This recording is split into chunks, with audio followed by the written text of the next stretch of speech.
Hello dear student, आपका बहुत बहुत स्वागत है हमारे चैनल ऑल अबाउट एनसीईआरटी में। आज कल हमने पढ़ा था नया लेसन क्लास 7 का पापा खो गए। ठीक है, आज हम इसके क्वेश्चन आंसर पढ़ेंगे। ठीक है, सबसे पहले पहला क्वेश्चन हम लेते हैं।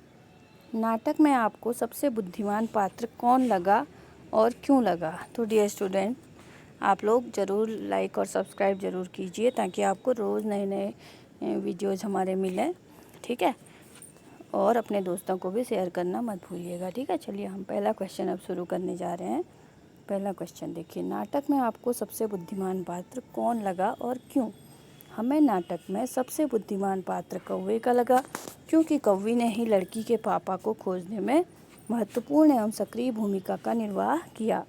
उसी की योजना के अनुसार लेटर बॉक्स संदेश लिख पाता है।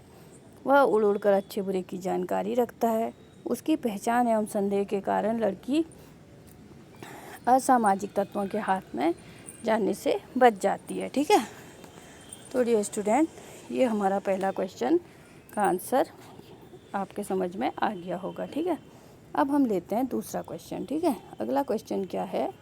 पेड़ और खंबे में दोस्ती कैसे हुई? तो डियर स्टूडेंट, आप लोग देखिए, दूसरा पेड़ और खंबे में कैसे दोस्ती हुई। कल हमने ये लेसन पढ़ा था, आपको बहुत मज़ा आया होगा।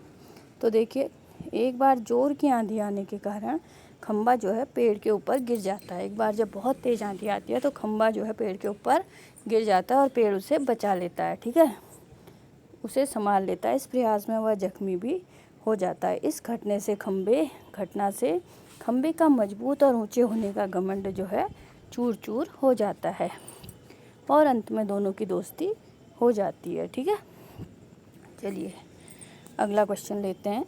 लेटर बॉक्स को सभी लाल ताऊ कहकर क्यों पुकारते थे? अब आप ये बताइए कि लेटर बॉक्स को सभी लोग लाल ताऊ कहकर क्यों पुकारते थे?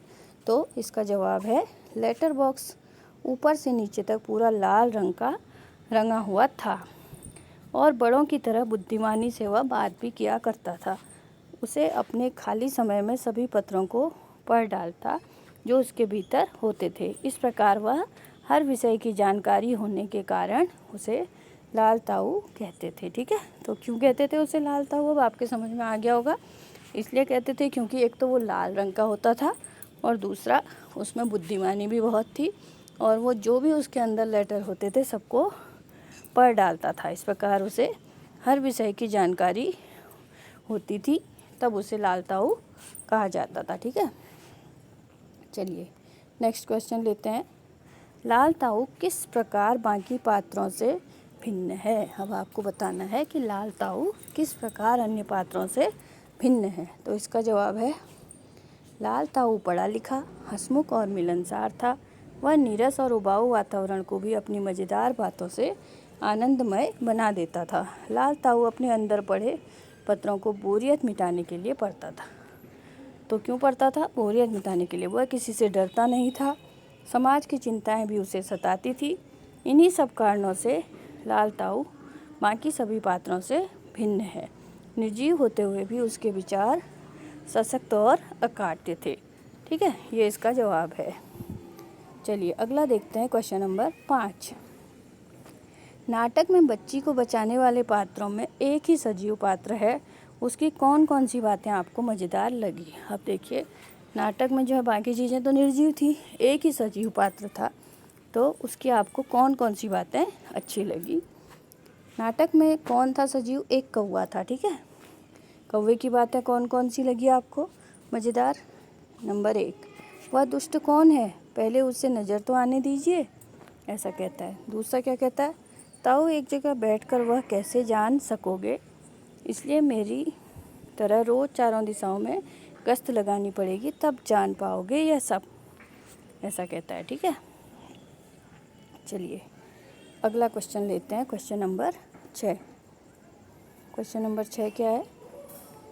क्या वजह थी कि सभी पात्र मिलकर लड़की को उसके घर पहुंचा नहीं पा रहे थे? क्या वजह थी कि सभी पात्र मिलकर भी लड़की को उसके घर नहीं पहुंचा पा रहे थे? ठीक है, अब देखिए इसका जवाब है, लड़की बहुत ही छोटी और नादान होने के कारण उन्हें अपने घर का पता नहीं बता पा रही थी। लड़की जो है बहुत छोटी थी और उसे अपने घर का पता मालूम नहीं था। यहाँ तक कि वह अपने पापा का नाम भी नहीं बता पा रही थी। वो जो है अपने पापा का नाम भी नहीं बता रही थी। इसी कारण सभी पात्र मिलकर भी लड़की को उसके घर नहीं पहुँचा पा रहे थे। ठीक है, अगला क्वेश्चन देखिए। मराठी से अनुदित इस नाटक का शीर्षक पापा खो गए क्यों रखा गया होगा? क्या आपने कभी सोचा कि इस नाटक का नाम शीर्षक जो है पापा खो गए क्यों रखा?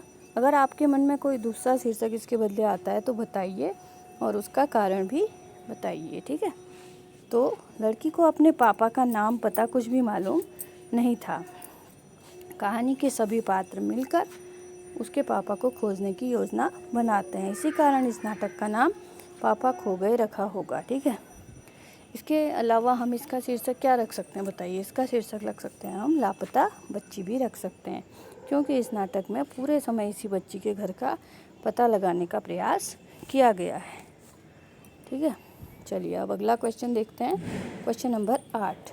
क्या आप बच्ची के पापा को खोजने का नाटक से अलग कोई और तरीका बता सकते हैं? अब आजकल तो कई तरीके बता सकते हैं हम लोग। ठीक है, हम बच्ची को घर पहुंचाने के लिए पुलिस, समाचार पत्र, पोस्टर, टीवी, मीडिया की भी सहायता ले सकते हैं। ठीक है, अब देखिए अगले क्वेश्चन है भाषा की बात से। भाषा की बात, आपने देखा होगा कि नाटक के बीच बीच में कुछ निर्देश दिए गए हैं। ऐसे निर्देशों से नाटक के दृश्य स्पष्ट होते हैं जिन्हें नाटक खेलते हुए मंच पर दिखाया जाता है, जैसे सड़क, रात का समय, कुत्तों के भौंकने की आवाज़ आदि। मंच पर दिखाना हो तो क्या क्या करेंगे सोचकर लिखिए।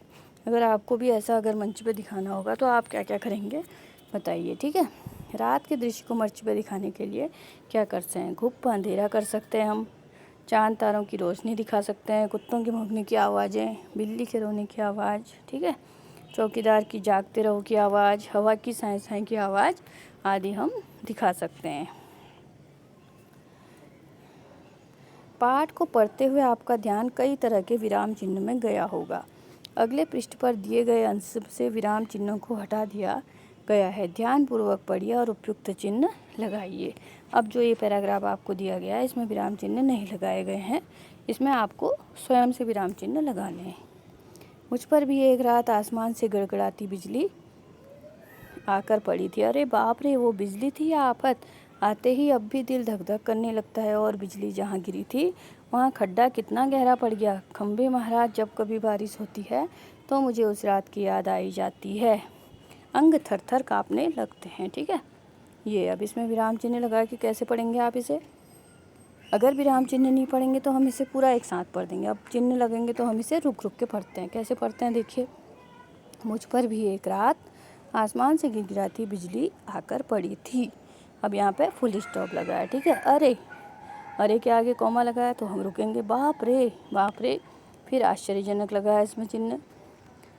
वो बिजली थी या आफत? याद आते ही अब भी दिल धक धक करने लगता है। और बिजली जहाँ गिरी थी वहाँ खड्डा कितना गहरा पड़ गया था। इसके आगे फिर कॉमा लगेगा। खंबे महाराज, अब वो खंबे से बात कर रहा है। खंबे महाराज, अब यह कभी बारिश होती है तो मुझे उस रात की याद ताज़ा हो आती है, अंग थर थर काँपने लग जाते हैं। ठीक है, चलिए अगला क्वेश्चन लेते हैं। आसमान की निर्जीव चीज़ों को ध्यान में रखकर कुछ संवाद लिखिए, जैसे चौक का ब्लैक बोर्ड से संवाद, कलम का कॉपी से संवाद, खिड़की का दरवाजे से संवाद। ठीक है, अब चौक का ब्लैक बोर्ड से संवाद क्या लिखेंगे? अगर चौक और ब्लैक बोर्ड आपस में बात करते हैं वो दिखाना है आपको। मतलब चौक, अरे ब्लैक बोर्ड, मैं तो लिखते लिखते घिस जाती हूँ मैं। अब ब्लैक बोर्ड कह रहा है, हाँ वैसे तो तुम सही कह रही हो, परंतु लिखते लिखते मेरी चमक भी तो फीकी पड़ जाती है। अब ब्लैक बोर्ड कह रहा है कि बार बार मुझ पर लिखा जाता है तो मेरी भी चमक फीकी पड़ जाती है। चौक, लेकिन कुछ भी कहो ब्लैक बोर्ड, जब हम दोनों के उपयोग से बच्चे कुछ नया सीखते हैं तो आनंद आता है। ब्लैक बोर्ड, हाँ ये तुमने सच सही कहा। ठीक है, ये किसकी है? चौक और ब्लैक बोर्ड की आपस की बातें हमने बनाई हैं। ठीक है, ऐसे ही आप कलम और कॉपी का भी बना सकते हो। ठीक है, कलम कह रहा है कॉपी से, कॉपी देखो मेरा नया रंग रूप। कॉपी, हाँ भाई हाँ। कलम, वैसे तुम भी सुंदर नज़र आ रही हो। कॉपी, हाँ ये नई छपाई का कमाल है। ठीक है, ऐसे ही आप खिड़की और दरवाजे का संवाद भी लिखोगे।